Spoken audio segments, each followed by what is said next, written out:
This is Freedom from the Lord channel. Again, spiritual nourishment from Lexford. Enjoy watching! Napakaraming bagay ang binanggit na sa tingin ng lahat ay napakahalaga pero wala palang kwenta kung walang pag-ibig. Meaningless without love. Ano yun? Una, speech or gift of tongues are meaningless. Kahit halimbawa yung conscious speech o yung tinatawag nilang gift of tongue or whatever it is, basta yung galing, husay magsalita, magbitaw ng salita, sabi kung walang pag-ibig, baliwala. Without love, words just exalt the speaker. Without love, words can just hurt the listener.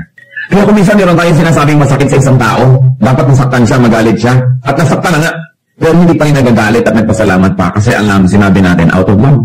Pero pag meron tayong mga sinasabi na walang motivation ang love, hindi tempered by love, they just hurt people.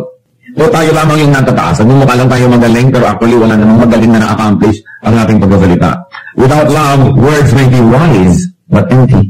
Kaya yung mga magagaling manurot ng mga kasalanan ng iba, magturo ng mga pagkakamali nila, kahit nga totoo yung sinasabi nila, walang power yung sinasabi, walang success, nire-reject, nagagalit pa yung pinagsasabihan, because it is not being said out of love. Kaya titiyakin po natin na pag nagsasalita tayo sa tao, lalo pangat pinutunan natin ang kanyang mali, lalo pangat meron tayong gustong open and close quotation, itama sa kanyang buhay. Lalo pangat gusto natin magbigay ng ating mga puna, tiyakin natin na meron tayong pag-ibig doon sa tao. Yung sinasabi natin yun dahil gusto natin siyang mapabuti. Hindi lang para siya pahyain. Hindi lang para ipakitang tayo yung tama at siya yung mali. Para lang hindi ipakitang mataas tayo at siya yung mababa. Na pagka tayo may pinagalitan man o sinabihan man ng kahit anong bagay, ang dahilan pag-ibig. Kaya we don't have love, we don't have right to criticize. Yun ang pinagkaiba ng criticism at rebuke. Yung rebuke nagmumula sa concern and love. Kaya maraming tao pinagsasabihan natin dahil actually gusto natin siyang ibaba o gusto natin siyang mapagalitan o gusto natin maipakita ang ating offense, ang ating tayo yung na-offense sa kanilang ginawa. Pero hindi naman talaga totoo sa puso natin. Gusto kasi natin siyang matuto para siya mag-improve. Kita yun ng Diyos. It is the love behind the word that empowers it. Kaya kadalasan pag sinabihan tayo ng ating girlfriend o boyfriend o kaya wife o husband o nanay o tatay, ang lakas ng influence. Kasi alam natin na mahal tayo ng tao na yun, hindi siya magsasabi ng isang bagay na hindi naman minomotivate o pinalalakas ng kanyang pagmamahal sa atin. Kaya nga yung mga mahal natin at nagmamahal sa atin, ang laki ng influence Because we know that they're speaking out of love. Speak of love and speak out of love. Speech without love is a failure. So isa po yun na failure na kailangan natin ma-recognize ngayon. Kasi pinag-uusapan natin, success, failure, and love. Anong kinalaman ng love sa dalawa? Another failure. Yung sa binasa po natin, 1 Corinthians 13:1-3, prophecy is meaningless. Prophecy may be defined as teaching o galing na magturo. Or, katulad ng inire-reveal niyo yung mga kalooban ng Diyos para sa iba, katulad ng sinasabi natin, ay, prophecy yata yan. But actually, the gift of prophecy is really concerned about expounding on the word of God, on the truth, and teaching it to people. Yung galing mo na magsalita to apportion an idea and distribute it to people. What is teaching for without love? Kung wala kang pag-ibig, turo ka ng turo, ang galing-galing ng magturo, anong mangyayari? Tingnan niyo po yung mga nagturo ng maraming mga isms. Yung ang nagaling mag-orate, tungkol halimbawa sa mga naging communism or socialism sa Russia, sa Cambodia, kung saan-saan. Ano nangyari? Noong mga tao yung wala sa kanilang mga magagandang salita, sa kanilang magagandang pagtuturo, ang dami nagdusa, nagkamatay-matay ang mga tao. Kasi yun ang galing hindi motivated by love, but probably even by hatred, baligtad pa. Nagsasalita, nagtuturo at magaling, pero dahil gustong manira, hindi dahil gumuho. It is only to be self-serving, prophecy without love. Prophecy without love will only be self-righteous. Ang galing mo magturo, hindi ka naman magmamahal sa yung tinuturuan, di itataas mo lang yung sarili, at ibababa sila, at ipapakita mo kung gaano kakagaling at kung gaano sila kakulang. That's why prophecy is meaningless. Knowledge is meaningless. Marami kong notebook noong araw na nakikita sa kalabas, knowledge is power. May niya tayong mga notebook, puro mukha ng mga artista ang nakalagay, ewan ko. Pero dati yun yung mga kasabihan at kung ano-ano. Yung isa, knowledge is power. But the Bible tells us that knowledge is meaningless without love.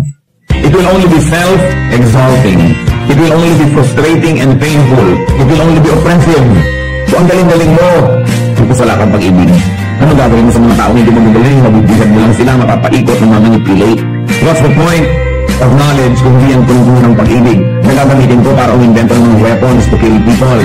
Nagagamitin ko para sirain yung environment. Gagamitin ko para lang payamanin ang sarili ko at the expense of others. That's why the Bible says, knowledge is meaningless without love. Prophecy without love is a failure. Knowledge without love is a failure. Kaya kung marami tayong mga kilalang taong matatalino o tayo na mismo yung tinitingnan natin ng matalino, pero wala naman tayong pag-ibig, failure tayo. Kasi aanhin ang katalinuhan para Panginoon. At ito po napakahalagang bagay na tinitingala na bilang isang katangian, faith. Sinabi rin dyan, faith is meaningless. Why? faith or religion without love is only going to be self-righteousness. Okay, I have faith, I have religion, pero wala naman akong love. So ano mangyayari? Self-righteous lang ako. Banal ako, ikaw hindi. Makadiyos ako, ikaw hindi. So I am better than you are. Use faith to love. Faith in God, faith in God's goodness and protection and provision. Ang kapatid po yung walang kwenta, charity is meaningless without love. Once more, ano naman ang mapapala ko na ako'y bigay ng bigay ng mga pagkain sa manghihirap na gusto ko lang palang mapuri. Gusto ko lang palang malagay sa dyaryo. O kaya, Lord, tulong ako ng tulong, bigay ako ng bigay para tumanaw ka ng utang na loob at makontrol ko sa buong buhay. Kasi sabi, love is meaningless and charity is meaningless. It will only be self-exalting, it will only be manipulative. Charity without love is a failure. So by now, nare-review na dapat natin kung kumusta ba yung ating speech, yung ating prophecy, yung ating knowledge, yung ating faith, yung ating charity. Then what else is meaningless according to verses 1 to 3 of 1 Corinthians 13? Sacrifice without love is meaningless. Sabi niya, if I surrender my body to the flames, kahit nasunugin ko pa ang aking sarili, magtiis, magsakripisyo, pero kung wala akong pag-ibig, balo wala rin yun. It will only be self-serving, so sacrifice for love, sacrifice to love. What then is love? Dahil without love, these are all meaningless things.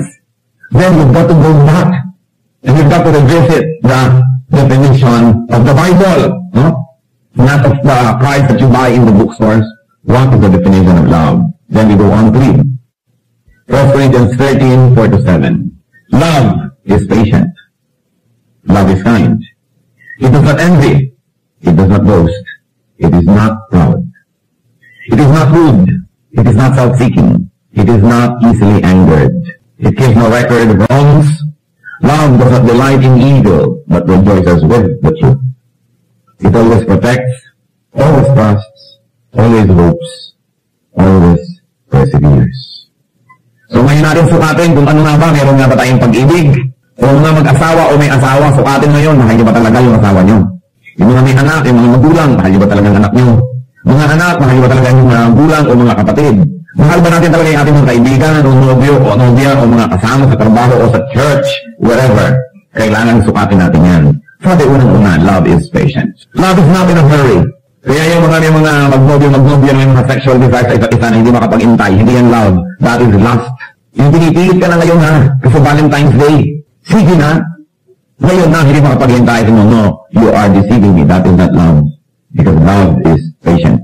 Naghihintay ng tamang oras, ng tamang lugar para sa lahat ng bagay. Love is patient. Ibig sabihin, hindi siya impulsive. Hindi yung bugso ng damdamin ang nasusunod, kundi yung talino ng pag-isip. Ng mga ginagawa niya, hindi ididikta ng emosyon, hindi nagmamadali. Na pag may ginawang mabuti ngayon, hindi naghihintay na bukas, may bunga na yan. Na, pambihira naman ito, inabutan ka ng kape kahapon, ngayon hindi ba lang kamuti ng likod ko. Nag-aantay agad ng bunga, nag-aantay agad ng tubo. Love is patient. Maaring nagtatanim ng kabutihan, pero hindi bukas-bukas bubungkalin na kung tutubo o hindi. O meron bang napala, may ganansya o wala. Love waits for growth. Love waits for fruit. Patiently. Hindi nagmamadali. Respect others people's timings and cycles and processes. Hindi natin pinapaikot ang lahat ng tao sa ating timing.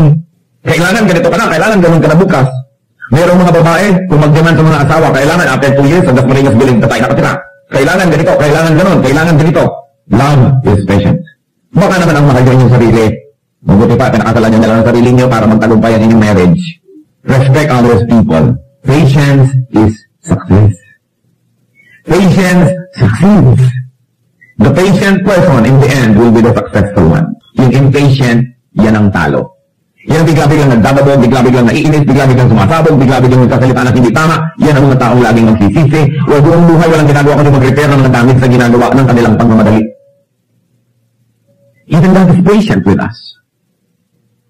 Tinuturuan tayo ng tama, bigyan tayo ng lahat ng blessing. Pag nagkakamali tayo, pinapatawad. Napatalo ka mo minsan, dapat lang. Pero, nag-iingay ang Panginoon. What else is the definition of love? Patient ba kayo? Doon sa sinasabi niyong I love you. One measure. Second, love is kind. Love is kind. So, ano yun? Love is kind thoughts. Ano ba iniisip ko tungkol dito? Sa isip pa lang, mabuti na ako sa kanya. Kasi alam niyo kung bakit dapat tayo mabuti sa isip? Kasi kung ano yung iniisip, mamaya ginagawa na natin. Ang katawan natin ay alipin lang ng ating isip. Ang ginagawa ng ating katawan ay dahil ang iniisip ng ating isip. Kaya doon ang battleground. Kaya sa Romans 12, be transformed by the renewing of your mind. At kung nahihirapan tayo intindihin yun sa Tagalog, ang ganda-ganda, maghunos dili. Magbagong loob. Yung sa loob dapat nangyayari. So love is kind thoughts. What thoughts do you think of your loved ones? Ano iniisip nyo? Yung mga magnobyo, pagka ikakasal, yung isa pag tayo, tatapakan yung isa para, ayan, madominate ko itong buong buhay. Una kong ilalabas yung pa ako sa simbahan para ako ang manalo. Thoughts pa lang, hindi na eh. Anong thought talaga yung mangyayari sa inyong marriage sa buong pisa pa lang, iniisip mo na agad manalo ka, matalo siya. Love is kind thoughts. Love is kind words. What kind of words do you use to people that you profess to love? And words not when you're in a good mood, but when in bad. Siyempre, kung good mood ka, wala yung words na lalabas eh. Pero paano kung galit ka na? Ipapaalala mo na hinango lang kita sa putik. Naging tao ka lang sa akin, tinulungan lang kita. Maraming mag-asawa, ganyang mag-usap. Loving, sweetheart, darling. Mamaya-maya, nagsusumbatan. But love is kind words. What kind of words? Maraming mag-asawa, ang galing-galing magpintasan, to cut each other up, and to wound each other's hearts. Kaya hindi wala eh. Kind thoughts, kind words. Love is gentleness. Na yung soft part or soft spot ng yung mahal sa buhay, kay asawa, kay nanay, kay anak, hindi mo yun sinasaling. Parang alam mo na, may sugat yung tao bagong opera, doon mo pa kakalabitin, doon mo pa susundutin ng daliri mo marumi. Di ba? Kasadista ka naman. Pero may mga tao, pag alam nila yung weakness mo, pag galit sila sa'yo, yun ang kanilang i-attack, yung weakness mo. Hindi love. Halimbawa, ayaw na ayaw mong nababanggit ang tungkol sa whatever, any weakness, yun ang ilalabas niya pag naglalabanan na kayo. That is not gentleness. So love is gentleness. Love is kind attention. Attention. What kind of attention? It's kind attention that we give to each other. And you know what? Kindness, like patience, succeeds. Ang pinaka-effective deeds are deeds of kindness. Kayo, anong naaalala niyo yung pinakamagandang memories about people? Hindi ba yung deeds of kindness nila sa inyo? Yung kanilang pagpaparaya, pagbibigay, pagtitiis, hindi ba yun? At kung ba nang naaalala natin tungkol sa isang tao, hindi ba wala tayong gagawin kundi mabuti para sa kanya? Hindi ba susuklian natin ang kabutihan? Kaya ang taong mapagbigay, yung taong mabuti, yan ang talaga nagtatagumpay. Sa biglang tingin, mukha siyang talo, mukha siyang kawawa, but in the end, siya talaga yung nagtatagumpay. If you are kind, if you are patient, it looks like you lost the battle. But obviously, in the end, you will win the war. What else? Love does not envy. Love celebrates other people's triumphs and victories, possessions and all. Pero hindi, mas a lot of envy. Even among couples. Pagka lumalaki na yung kita ng isa kung pareho nagtatrabaho, nagkakaingitan na. Pagka yung magkakapatid, nagkakaingitan. Sa halip na matuwa ako dahil yung ate ko, valedictorian at ako may bulok tutorian. Galit ako. Hindi ako ate ng graduation. Hahanap ako ng mga weaknesses niya at ibabalandra ako sa buong bayan. Lahat-lahat. That's envy. Many people who are supposed to love actually envy. Samantalang dapat kang matuwa. Yung kamag-anak mo, naging mayor, yung pinsan mo, naging beauty queen or whatever. May tagumpay itong kapitbahay mo, yumaman yung kapitbahay mo. Di mabuti. Kung hindi ka man lang niya mabigyan at hindi ka na niya hilingan. Hindi mabuti. Pero the evil nature of people actually nalulungkot pag may nagtatagumpay. But love does not envy. Tingnan ninyo ang review ng relationship with the people that you are supposed to love. Baka nagkakaingitan, nagko-competition. Yung mga professional competition ng mga magkakapatid, magpipinsan, mga mag-asawa. It's out of place. Love does not envy. Ano ba po? Ang sabi dyan, love does not boast. Ano ba yung pagyayabang? Boasting may consist of obvious self-exaltation, pagtataas sa sarili, o pagbababa sa iba. Pare-pareho yung boasting yun. Yung bakit? Kung ako gagawa niyan, ganitong gagawin ko, ibig sabihin, mas magaling ako sa'yo, mali ka, tama ako. Kami yung sa amin, ganito kami. Indikitin ka pa. Namimiserabihan ka naman sa buhay mo, ipapakita pa niya kung gano'ng kaganda yung buhay niya. So, actually, boasting yun. Ang goal ng mga nagyayabang, pababain ka at pataasin ang kanilang sarili. At alam niyo kung bakit? Kasi sa kalooban ng puso niya, mababa ang pagtingin niya sa kanyang sarili. Ang mayayabang, ang totoo nun, napakababa ng pagtingin sa sarili. Kaya laging gumagawa ng isang bagay, nagsasalita ng isang salita, na para itaas ang sarili at ibaba ang iba dahil sa loob nila, sila yung mababa. Kasi kung sa kaloob-looban mo, alam mo na naman taas ka eh. Hindi dahil sa yabang, kundi alam mo naman yung facts. Na talagang husay ka naman, o maganda ka naman talaga. Hindi mo naman kailangan laging sabihin kasi obvious yun eh. Kaya yung mga mayayabang, insecure lang yan. Empty can strikes loud. Di ba? Kung may latang maingay, walang laman. Kasi yung latang puno, tahimik. Kaya ibang ganyo, kaya ihulog na tahimik. Puno eh. Yung walang laman, ang ingay. So madaling malaman, ano naman ito? Ang bayan, may panalangin nga siya. Ang ingay naman ito. Yung lagi nilang, look at me, ako'y bida, ako'y ganito, hindi pa sa akin, hindi pa sa akin, yung gano'n, yung mga insecure ng mga tao.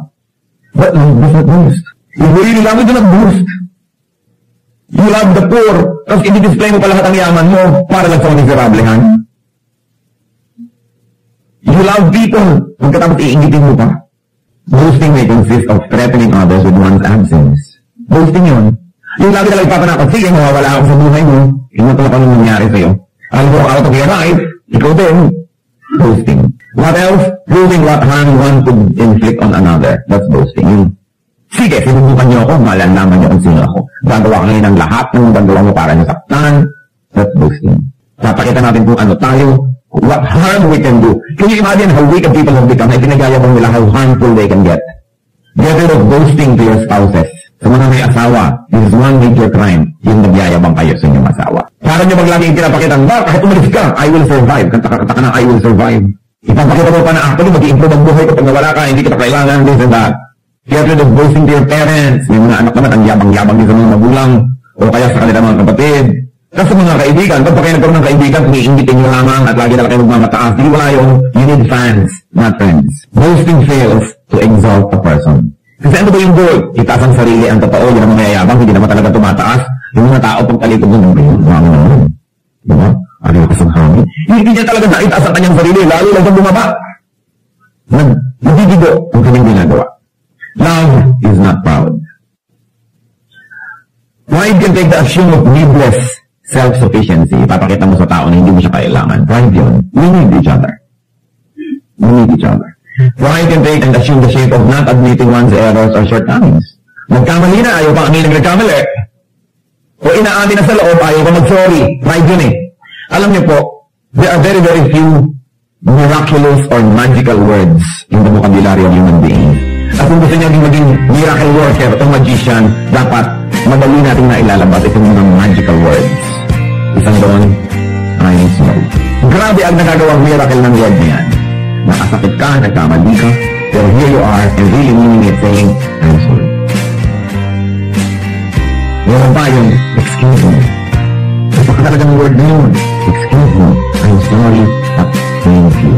Siguro kung i-recommend ako sa inyong tatlong masasabi lang buong buhay, yun talagang may pipika sa ibang salita. Yun lang ang pwede kong masabi, I'm sorry, excuse me, thank you, buhay ka na. Totoong tao ka na. Kasi ang hirap sabihin yun kung mapagmalaki tayo, I'm sorry. Tatay nagsasorry sa anak, unheard of in this country. So sorry na pero sige na, understood na yun. Pero totoo kang macho, dapat matapang ka, kung sabing I'm sorry. Kasi mga duwag hindi nila kayang sabihin yun. Akala nila bumababa yung pagkatao nila o pagkalalaki pag nag-sorry. Pero yung sugat na nagawa ng ating mga pagkakamali, parang magic na gumagaling kung nagsasorry tayo. And we really mean it. Excuse me, bumisira ka naman, ang dami-dami mong madadaanan eh. Nagpagkasara silang lahat. Saka, thank you. Thank you. Ginagawa tayo ng mabuti. Thank you. Because love is not proud. Love is admitting errors. Pride is not admitting errors and shortcomings. Pride is hypersensitivity. Alam niyo pa yung mga sobrang manipis, sobrang maramdamin, sobrang matampuhin. Actually, proud din. Yung pagkatampo, pride yan eh. Bakit? Dapat importante ang treatment mo sa akin. Hindi mo ko binigyan ng important treatment. Kaya ako nagtatampo. Dapat sana binati mo ako agad. Binati mo yung iba agad. Pangatlo pa lang ako. Nagtatampo. Dapat sana mas malaki yung parte ko. Dapat akin yung fixing ng mangga. Kasi dito yung binigay sa akin. Nagtatampo. Yung mga tampurista, ang totoo yan yung mga very proud people. They think that the world owes them courtesy and kindness and goodness all the time. And when the world fails, nagtatampo sila. Kaya napakalaking kasalanan yun. Yung sobrang pagtataas sa sarili. Ngayon, kung ang mga tao hindi nag-cooperate sa pagtataas mo tayong sarili, galit ka, nagtatampo ka.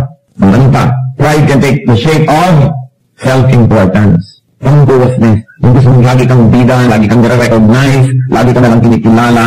And of course, pride is seeking captives. Ang tingin mo lang sa mga tao, puro bihag. Kaya ko yan, control ko to, control ko yun. That's pride. Pride fails to give victory. Sa lahat ng ginagawa ng pride na para magmukhang siyang victorious, mukhang siyang bida, lalo siyang bumababa. Kasi wala naman talagang taong nai-inlove sa mga proud people. At wala naman talagang taong humahanga sa proud people. Kaya kailangan na tayo po ay totally lost para maging proud eh. And we've got to be ignorant to be proud. Kasi pride is related to attaching self-importance.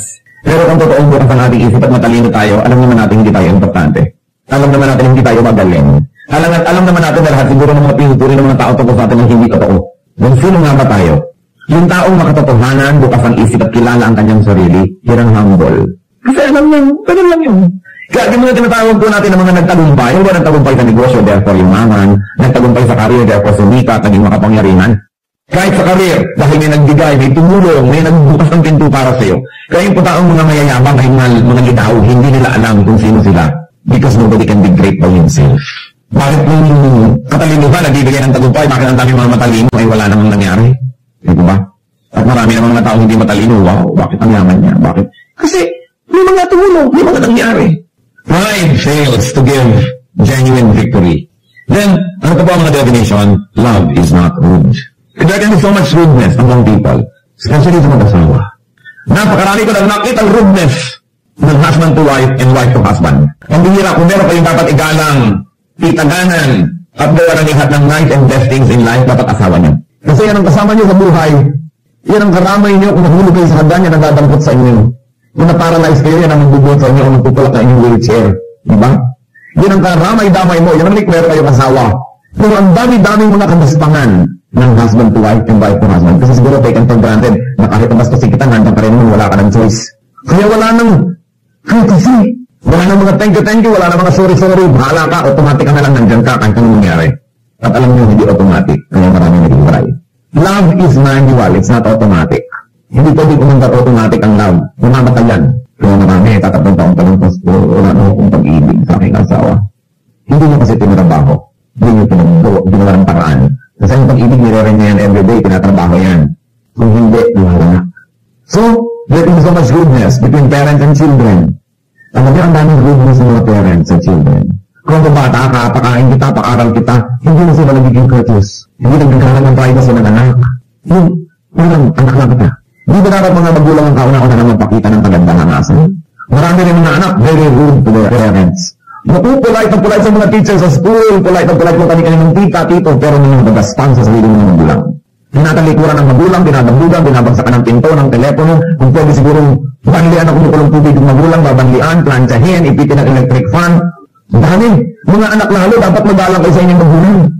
Sa lahat ng tao sa mundo, ang dapat iginagalang ng tao ang kanyang mga magulang, ang kanyang asawa, and then ang kanyang mga kapatid. Kasi when all the chips are down, pag tinalikuran kayo ng mundo, yan ang mga matitira sa inyong buhay. Magulang, anak, asawa, mga kapatid. Yan ang natitira kahit anong mangyari. Kita nyo yan ang nandyan. Pero kailangan, coaches tayo sa kanila. Ang coaches mo sa stranger, ang coaches mo later, pag naglagay ng kutsara, thank you. Ang etiquette mo talaga, may tabo. Pagkatapos yung mga tao na pag naghihingalu at tumirik ang iyong batain nandyan, hindi tayo coaches.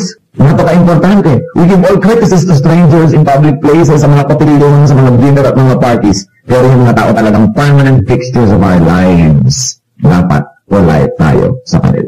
Ano yung polite sa mga anak sa magulang? Sa Arabia, sa Arab world, hindi pwedeng ipakita ng anak ang kanyang talampakan sa kanyang magulang.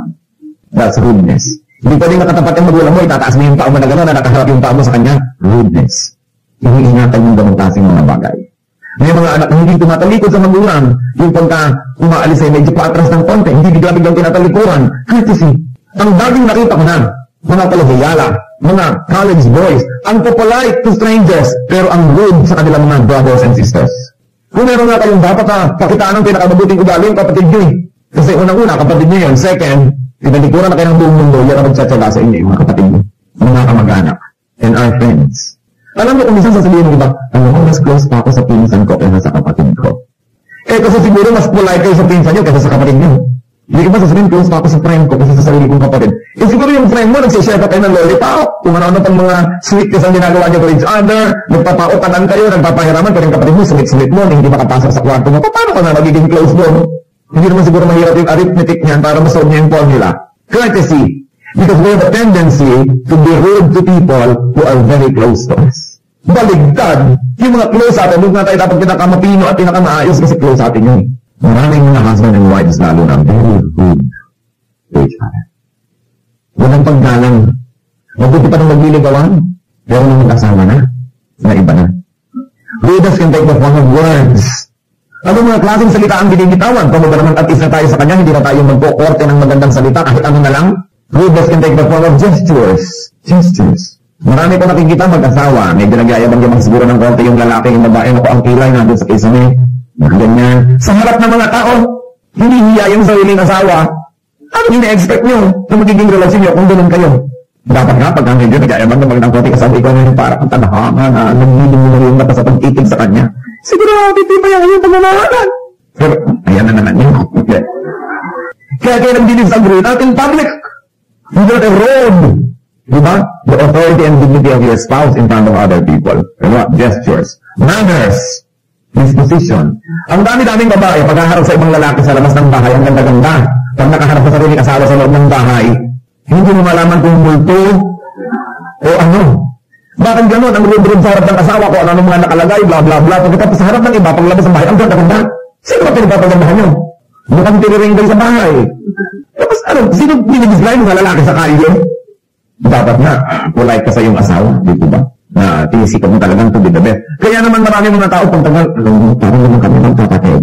Eh, bakit hindi kayo magiging parang magkapatid? Lalo lang nakabuyang yung na parang kinulay yung babae. Wala nang itinago, wala nang charm, wala nang magic, wala nang mystery. Kaya sila laki naghahanap ng ibang mystery at magic. Although of course, hindi naman justifiable yun kahit mukhang kinulay ang asawa niyo laging nakabuyang-yang dyan. Pero yung gano'n, kasi nawawala yung yung niceness, yung politeness to each other. Napaka-exciting naman siguro kung sindisis ito magbibisi ko talikod pa ng konti. Hindi na pala sinisilip dahil lagi lang nakatiwang-wang. Wala na yung fun. Rudeness, ganun din yun. Dahil tinitake for granted mo na lang eh. And that should not be done. Minsan nga, focus, rudeness can take the forms of cutting each other up. Nagsasalita, pinuputol mo, hindi na matatapos. Tinatapos may sentence ka para sa kanya. Rudeness yun. Arriving and leaving in awkward moments. Katulad ng kahit ano may mga program, hindi naman kayong tatayo sa gitna ng anything. May tumakanta, may tumutulak, may nagsasalita. Huwag sa gitna.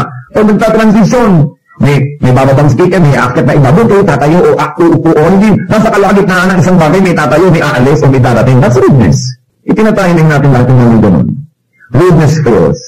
It always fails to bring goodwill and to bring victory. What else is love? Love is not self-seeking. Yung totoong love, you before me, not me before you. Dinidefine po natin according to the Bible, i-expound ko lang yung sinabi ng Biblia. Hindi ko i-invento ang mga definition na ito. Love is not self-seeking, hindi ako muna, saka ka na. Dapat ikaw muna, bago ako. Love is not obsessed with investing for profit. Yung mga iba hindi mo malaman kung love o investment. Gagawa ng mabuti dahil inaasahan bukas, gaganti ka, gagawa ka rin ng mabuti. Ang tunay na pag-ibig, gumagawa ka ng mabuti dahil ito'y mabuti, kahit pa nga ano yung gawin ng tao, pabalik sa'yo, gumagawa ka pa rin ng mabuti. Kasi kung ang ina-expect mo lang lagi ay profit, negosyo yan. Hindi yan love. Love is not self-centered but other-centered. Being self-seeking fails to give value to self. Ang tunay na halaga natin ay hindi yung halagang pinipilit natin ilagay sa ating sarili, at pinipilit natin ang ibang tao sa paligid na ibigay sa atin. Ang tunay na halaga natin yung kusang ibinibigay na pagpapahalaga sa atin ng iba. Yung kusa. Hindi mapilitan dahil natakot sa nagbaw ng good morning sa'yo. Dahil natatakot lang pala sa'yo, kaya ka good morningan. Pero kung hindi ka na niya papansinin, hindi na talaga tayong halaga. Ang ating antayin yung pagpapahalaga ng iba. Hindi yung pagpilit natin sa kanila na magpakita ng mga ceremonial na pagpapahalaga sa atin. Love is not self-seeking. And then, of course, love is not easily ended. Still, we're talking about 1 Corinthians 19. Pangwalo na nga na definition natin ito kung nagbibilang kayo. Love is not easily angered. Hindi madaling magalit. It is considerate and broad-minded. Kaya siya hindi madaling magalit, hindi lang dahil magaling siyang magtinti. Although that is good. Na, galit na ako, pero nagtitinti ako, so hindi ako nagmumukhang galit, pero ang totoo ay galit ako. Di ba? Pero yung talagang love that is not easily angered, hindi nagmumukhang galit, dahil sa loob, hindi talaga galit. Iba naman yung mukhang galit at iba naman yung talagang galit. Di ba? Iba naman yung hindi naman siya mukhang galit, pero galit siya. Pero ang pinakamabuti yung hindi ka mukhang galit dahil hindi ka naman talaga galit. At nangyayari yun, pag broad-minded tayo. Yung pag hindi kami natin, yung people na tayo easily angry, inis na ako. Inis mo na ako, inis mo ako. Pero yung broad-minded, siguro hindi ako makita. O siguro nagmamadali. Makapunta sa banyo. Kaya hindi na ako napansin. O siguro baka may ulcer. Yung kung ano-ano, broad-minded ka, hindi yung bambinin takan bagay yung tao na sinadya kanyang saktan. na ang pinakamatayod yung layo ni Nayura ka ng yung bangal. May ganun kaya ka madaling magalit kasi marunong yung isip. Galit ka agad, ang inisip, sinasadya ka nito. Yung natatakan mo, bakit mo ko tinapakan? Natatakan ko kayo, hindi ko kayo tinapakan. Diba? Iba yun eh. At yun ang nuance mo, kita nyo ang ganda-ganda ng wikang Tagalog. Kasi walang equivalent sa ibang wika yung natapakan at tinapakan. Iba yung napatay at tinatay. Sa English, you killed her. She killed her, diba? Sa Tagalog, napatay niya siya. Tinatay niya siya. Magkaiba. Kaya magkaiba yun. Meron naman akala natin lagi tayong sinasadya. Kaya galit eh. Sasabihin, bakit mo ka nalimutan balin yung kailangan ko? Nakalimutan. Hindi kinalimutan. Pero nakalimutan, hindi ka naman dapat magalit eh, nakalimutan eh. Di ba? Natapakan ka, hindi naman tinapakan. So dapat hindi marunay ang ating isip. So that we will not be easily angered. True love is seeking the truth before making a decision. Hindi madaling magalit. Umuwi ang anak. Napagalitan ko ako ng teacher. Hindi galit ka agad sa teacher. Bakit kaya? Sinulog ko lang naman po ang building. Napagalitan ako ng teacher. Kaya naman pala anak ka napagalitan. Sinulog mo yung building. Hindi ko kampi ka agad dahil kamag-anak mo to o mahal mo to sa buhay. Hindi ka na ng totoong love. Yung totoong love, nag-aantay, yung suspend judgment, nagre-research, bago ka magalit. Hindi yung sisilakbo lang yung damdamin. Kailangan broad-minded. Anger fails to win. Okay? And then 9, love forgives. Kung may kaisa-isa talagang, kaisa-isa akong ipapayo sa mag-asawa para magtagal ang relasyon. Isa lang ipapayo ko, forgive. Lahat naman ang naghihiwalay, isa lang dahilan eh. Hindi nag-forgive. Why do we need to forgive? Una, because everybody, including ourselves, will fail. Pwedeng minali o nagkamali. Kaya iba naman yan, di po ba? Pwedeng sinadya o hindi sinadya, dahil sinasadya man o di sinasadya ang tao magkakamali, magkukulang. Kung ang ilalagay nyo, mananatili ang ating relasyon kung perfect ka, kung maghihiwalay kayo. Pero magkakamali siya, magkakamali ka. Pero mananatili ang ating relasyon dahil kahit anong mangyari, papatawarin kita. Mananatili talaga kayo. Forgive me. Hindi mo na sabihin, nagkasira naman kami dahil nagkamali siya eh. Ako naman ang tama, nagkamali naman siya. Oo nga. Pero yung hindi mo pagpapatawad, di mali ka na rin. Pareho na kayong mali, nauna lang siya. Pero ikaw yung mas bago. You are more recent. Diba ba? Nauna lang siya, pero ikaw yung mas sariwa ang pagkakamali. Kaya kailangan pareho kayong magkamali para kayo maghiwalay eh. Gumawa ka ng mali, ikaw naman, hindi ka nagpatawad, pareho lang kayong mali. Hindi naman yung excuse para sa mga gumagawa ng mali na blackmailing nyo lagi mga asawa niyo, magpatawad ka. Diba? Dahil kayo rin tinuturuan, you must be kind, courteous, lahat-lahat, itinuturo rin yun. Pero when all else fails, when nothing works anymore, there's only one thing that will be left working and effective. Forgiveness. So, forgiveness. Sabi, it keeps no record of wrongs. Ang ganda nga ng talinghada. Dahil marami mga tao, they keep record of wrongs. Pagka mo, nagkamali yung asawa. Ganyan-ganyan ang ginawa mo noong June 2, 1962, July 4,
at December 31, 1980, ha? Alam lahat. Huwag kayong mag-iingat at mag-iipon ng mga ganong bagay. Kasi bakit iniingatan? Iniipon kasi naghahanda kayo ng gera. Pag nag-iipon kayo at nagtatahe, ibig sabihin may pinaghahandaan kayong confrontation para mailabas yung lahat. At pag naghahanda kayo for confrontation, you will get it. Kita niyo yung mga mahilig mag-aaral ng martial arts, laging napapaaway. Paano? Gusto na lang magamit yung mga nalaman nila, kaya talagang sa little excuse makikipag-away. Kita niyo may baril, nakakapamaril. Makakapamaril ba kayo kung wala kayong baril? Kaya kung ayaw nyo mapasulong yung baril, huwag kayo maglagay ng baril. Ganun din yun, yung nag-iingat ng mga at nag-iipon ng mga kamalian ng kapwa, darating ang araw, isusumbat nyo lahat yun. Kasi, kaya nyo iniipon para maisumbat. And there's one thing I like to remind you, pag isinumbat nyo ang pagkakamali ng isang tao, lalo ang kabutihan ginawa nyo sa kanya, bayad na. Naisumbat yun na, bayad na. So, kung pinakain kita nun, tinulungan kita nun, bayad na, isinumbat yun. Kaya wala na siyang utang na loob. Pag isinumbat na, wala na tayo utang na loob. Bayad na. Kaya kung gusto niyong manatili na may estimang tao, huwag yung sinusumbat-sumbat ang ginagawa niyo mabuti. Kasi nagmumura. So, halip pa nga kung minsan na affection ang naramdaman ng ginawa natin ng mabuti, in-spite. So, failure ka. Kasi nanunumbat eh. Pinag-uusapan ko natin yung success, yung failure at yung love. Kung ano ang kinalaman ng mga bagay na yun. Anything done out of love will fail. Kahit mabuti yung gawa. Kasi susumbat mo, wala na. Bayad na, tapos na. Sayang. So love forgives. And of course, tries to forget. Love keeps no records of wrongs. Meron pang romantic definition of forgiving. Forgiving is not only giving your blessing to a person. Forgiving is not only forgetting. But forgiving is a renewal of the willingness to be hurt again. Romantic, no? Pero talagang lipit no record of wrongs, ganun yun. Yung parang, I forgive you, pwede mo uli akong saktan. Pero, pangatlong beses na yan, patatawarin kita ngayon. Pero pag ika-apat, ha, makikita mo. Hindi sa totoong forgiveness. Kasi ang Diyos din pag humingi tayo ng forgiveness, hindi naman sinasabi sa inyo, pang-limang beses ka nang nagsinungaling sa iyong buhay. Dahil naman, 5 beses pala, ano kayo santa? Pero, pang-limang yan, pag naka-anim, hindi na kita papatawarin. Hindi ganun din ang trato sa atin ng Diyos. Ang sinabi pa naman ng Panginoon, if you do not forgive men their trespasses, neither will your heavenly Father forgive you your trespasses. Kung hindi ka nagpapatawad sa iba, hindi ka papatawarin ng Diyos. Ang panukat mo sa iba, yun din ang panukat sa ng Diyos. So, kung kuripot ang pagpapatawad mo sa iba, kuripot din ang Diyos sa pagpapatawad sa iyo. Pero kung pinay ka nag-blow out ng pagpapatawad sa iba, ganun din ang Diyos. Maluwag ka sa iba, maluwag sa iyo ang Diyos. Mahigpit ka sa iba, mahigpit sa iyo ang Diyos. The measure you give is the measure you get. So, don't burn the bridge over which you two must pass. Sa galit mo sa mga kaaway, para kung sila makatawid ng ilog, sinunog mo na yung tulay, ikaw din itatawid. Paano ka? Don't destroy forgiveness in terms of other people's errors because you will also destroy it for yourself. Ano mahalaga? Love forgives. Number 10, love does not delight in evil. Love does not delight in wrong done with loved ones and does not delight in wrongs done by loved ones. Ang love objective, hindi siya nagpapabaya yung object of love niya dahil ang mahal niya, gumagawa ng mali, tinatolerate niya. Napakasama ng rapist na yan, evil siya, blah blah blah, biglang sabi, kapatid mo yun, baka naman, nagkamali lang. Dahil kapatid mo alam niyo naman tayo mga Pilipino, pagka may ginawa ang tao, hindi ko ano yung ginawa, kundi sino ang gumawa. Pagka kamag-anak ko, siguro baka nagbilog lang ang isip, maliwanag na ngayon. Pero pag iba, masama siya ay halimaw. Pagka kamag-anak natin, well-adjusted lang kasi. Alam niyo na, pag anak ng iba, bobo. Pagka anak natin, slow learner. Baka ko yung pinagkaiba na, di ba? Pagbalat ng iba, galis. Pagbalat ng anak ko, allergy. Diba? Grabe naman. Gano'n naman ang tao. Napaka-biased. Pag anak ng iba, baluga. Negra. Pag anak ko, exotic. Bias kasi tayo. Kailangan iniisip natin, paano talaga ang takbo ng utak ko? Bakit naman? Napaka-bias natin. Pero sabi, love does not delight in evil. Wrong is wrong kahit sino ang gumawa. Yung tunay na love. At alam niyo pa kung anong definition ng tunay na love? You don't do something wrong together. Kaya yung mga magkirida, because I love you. Hindi yung totoo. Kasi gumagawa kayo ng mali. Sinisira niyo ang kaluluwa ng isa't isa. Ano yung love doon? Yung mga mag-love you, hindi pa kasanay nagsisex and everything because I love you. Hindi yung totoo. Because you are destroying each other. Because love does not rejoice at home. Kaya yung mga lalaking pinipilit yung babae, hindi ka na, sumama ka na. Dahil mahal kita. Mahal mo po nga, pwede gawin na. Yung mga nobyang pilit ng pilit sa mga lalaki, sige na, alika na. Tapos hindi mo dapat lalaki, ikalam mo aking puli. Kung talagang mahal mo ako. Dahil yung talagang pagmamahal does not rejoice at home. So nakita niya, paano natin tinatrato yung mga mahal natin sa buhay pagka silang bumagawa ng mali, cute. Pagka iba, dapat magina yung ating standard. Love places truth and righteousness above emotion, above affection. Ang mga magulang, number 1 guilty dyan. Pag anak na nilang gumagawa ng mali, ako talaga namang nagbining nilang matadala sa pagmamahal. Smart talaga ang anak ko. Sinasaksak na pala yung katulong talagang anak ko, marunong ng self-defense. Pagka anak ng may anak ang malakas kumain, patay gutom. Pag anak niya, may gana. Biases. Kaya kailangan iniisip ko natin, ano ba talaga ang aking klaseng love? Of course, another definition, love rejoices with the truth. The truth may hurt, the truth may temporarily be disadvantageous, but love rejoices with the truth. Another definition, love always protects. Therefore, yung kumbaligtaran, love does not assault. Di protect. May asawa ka, pinoprotect mo. Pinipintasan na ng kung sino-sino, kaya ng nanay mo, ng iyong mga kapatid. Asawa mo yun, kung protect mo yun. Hindi sa harap ng ibang tao, ikaw pa yung nanghihila, ikaw pa yung nanlalait. Baligtad, hindi mo protected, ikaw pa yung susugod. That's wrong, it's not love. Love protects. Love always trusts. Nagtitiwala. Hindi lagi na lang umaandar ang mga James Bond mind. Lagi na lang nagdududa. Lalo yung mga selosa. Alam niyo, impyernong magkaroon ng asawang selosa o seloso. And I know of so many cases na hindi kayo maniniwala ng ginagawa ng mga nagseselos na asawa. Meron ka lang kulang pagkabit na makuha ng barbed wire yung higaan ng asawa dahil baka lapitan ng katulong. Oh my goodness. Ito ba? Sabagay na yun ka, siguro hindi ba lapit din. Pero oras na walang kayo ng trust. And every day, lagi kayo nagsususpecha, alam niyo, magiging kayo ng limaw. Lababal man kayo dati, maiinis na yung minamahal nyo dahil sinasakay nyo na siya, nakabantay tayo ng makabantay, ano kung dahil mga asawa, umuupa pa nyo pa ng mga ahente para bantayin yung mga asawa nila. So bagay na, pag talagang dapat bantayan, di ikabala na lang. Pero yung sobra, I'm talking about excessive distrust. Lahat na lamang ng ginagawa meron kang ibang pakahulugan. Hindi na yun. Sobrang possessiveness. So there should be trust. Although of course people kasi sometimes sinira na nila yung tiwala niya, kaya dala na kayo, di po ba?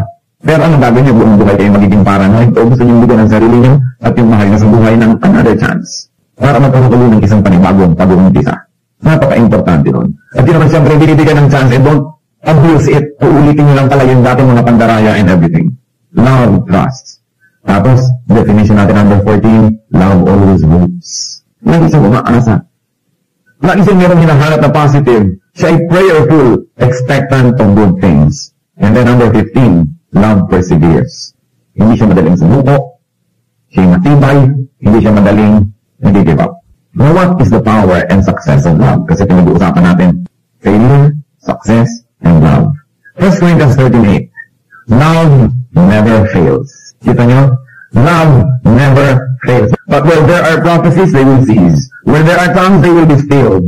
Where there is knowledge, it will pass away. In other words, love always works. Love always succeeds, whether or not it doesn't seem so. Any act done in love succeeds. Any word said in love succeeds. Yan ang tunay na magtatagumpay. Yung mga ginawa, mga sinabi, hinifit ng tunay na pagmamahal. Yan ang matatandaan ng tao. Yan ang maaalala lagi. Gifts, skills, talents, they will stop to be effective. And without love, they are meaningless. What good is a prophet, a speaker, a genius without love? Kita nyo, ang dami-daming tao mas matalino kaysa sa mga, let's say, asawa nyo, pero talagang doon pa rin ako kahon. Ito sa iyo lang nagmamahal sa akin. Ang ganda-ganda mo na, hindi mo naman ako mahal. So, aanin kita. Hindi ba? Ang galing-galing mo na, hindi mo naman ako mahal. Eh, anong gagawin mo sa akin? Alilain mo lang ako. Doon na lang ako sa nagmamahal sa akin. Love succeeds. Love is attractive. Kaya ano na tao, kung ano nung ginagawa nila para maging attractive. Pero you want to be attractive. Yung pinagpukumpulan ng mga tao, laging gusto kayong nandun, lagi kayong imbitado, lagi kayong hinahanap. People. Yan ang tunay na attractive quality. Pero talagang yung tunay na malalim na attraction, you want to be really attractive, be loving. It's good to be beautiful. But what is good will soon become permanently beautiful. Kailangan good tayo, then you become beautiful and attractive. Nagsasayang yung maraming tao ng mga pera para maging attractive. Although hindi naman masama siguro na maging pleasant ka, maging maganda yung itsura mo. Pero ang tono on lasting attraction or attractiveness is our heart. Kung loving tayo, marunong tayo magmahal, and all the qualities we talk about, people will find us attractive. Love always wins. Napatagandaan actually and spiritually. Kahit parang hindi ka paglang nanalo rin yan in the end. You know why? Because God looks at our hearts. And God is our final judge. Kahit na mali ang inisip ng iba sa atin, hindi nila tayo sinuklian ng kabutihan, pero sa ating pagmamahal, haharap tayo sa Diyos one judgment day. And it is God who knows our hearts. And eventually in the court of God, even if in the court of men, love did not seem to win, or it doesn't always seem to win, in the court of God, it is the winner. Yung taong tunay na nagmamahal, hindi yung natatalo, hindi yung dehado. Love opens doors. Ito ba? Love breaks walls. Love builds bridges. Love inspires, nurtures, and brings out the best in others. Love beautifies. Yeah, let's go. Love ka siguro, no? Love beautifies. Love edifies, and love gives life and best. Ibibigay ng gana. So talagang love is powerful. Yung iba, gusto nila maging military general, maging president ng kumpanya, gusto nila maging ganito, maging ganito, para maging powerful. But he who loves is the one who is truly powerful. Kasi pag nahanapin yung tao, di ba, ibibigay mo yung dugo mo, ibibigay mo yung updo mo, ibibigay mo yung lahat mo, mahal mo siya eh. So sino ang talagang tunay na may kapangyarihan? Yung nagmamahal. Yung mga fake na kapangyarihan as in military power, power ng muscle or strength, pag nanghina ka na, hindi ka napapansin nilang tao. Pero yung nagmamahal at minamahal mo habang humihina mo, pinapansin mo. Ito ba? Habang nawawalan siya ng kapangyarihan at sabi po ang ngayon naka-assist, hindi ng tunay na panalo.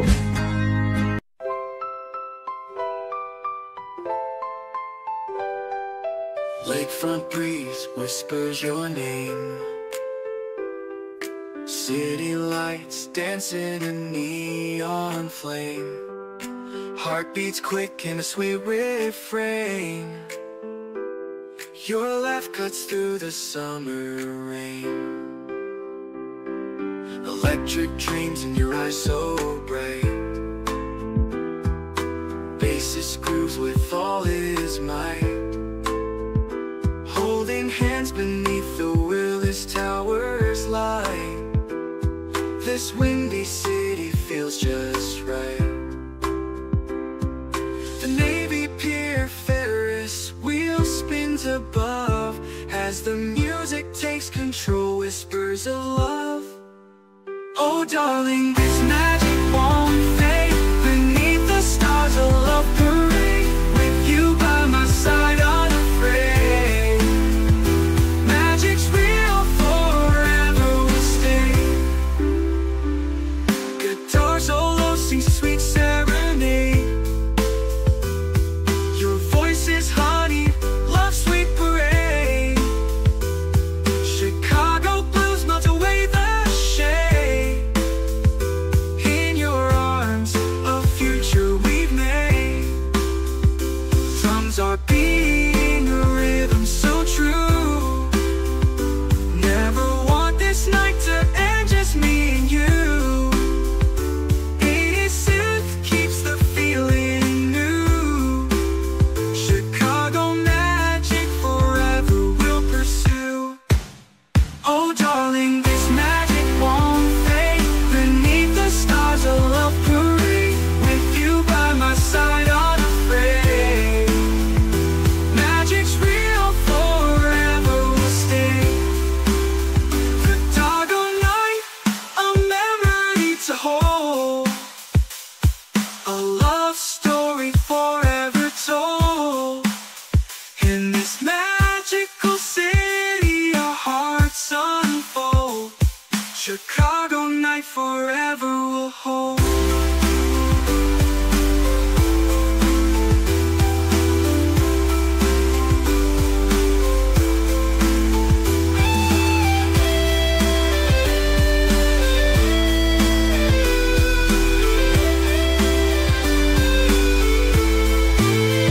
Oh darling, this magic won't fade.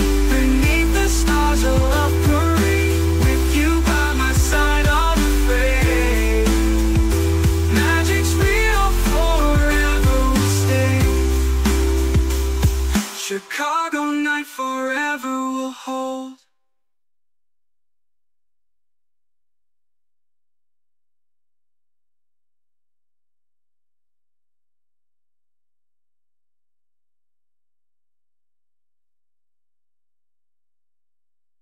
Love is powerful. Love never fails. He who loves succeeds. Kaya po tayo pupunta na sa final sagot ng ating bugtong. Paano na nagiging successful ang isang tao?